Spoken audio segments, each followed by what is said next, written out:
Үйленгеніне бір 15 жыл болған адам ретінде айтайын, жұбайлар бір нағыз махаббат, нағыз сыйластық, бір нағыз сүйіспеншілікке жету үшін бірнеше бір кезең, бірнеше фазадан өтетін тәрізді.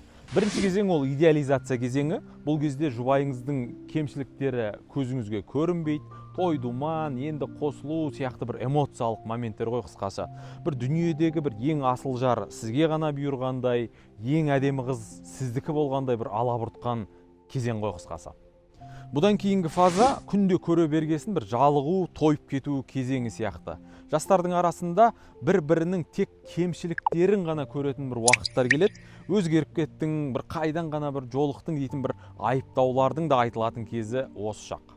Үшінші кезең зайыбының немесе бір күйеуінің бір кәдімгі адам екенін, шатасуға, қателесуге құқы бар екенін ұғынады. Бұрынғыдай тек жолдасын ғана айыптап шыға келмейді.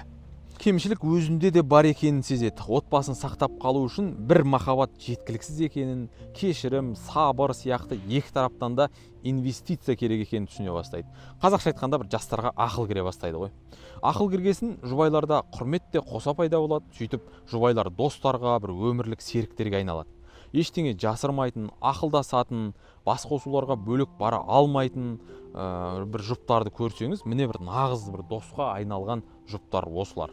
Ендеше махаббатты бір сезім деп қана, бір ғана қырынан білуіміз ол өте аз деп ойлаймын. Махаббатқа адамдар өмірлік ситуациялардан, бір жақын қарым-қатынастардан арқа сүйеп, сеніп, шатасса кешіріп барып қол жеткізеді екен. Махаббат дегенді бір ғашықтық, құмарлық деп те бір ғана ракурстан қарамау керек.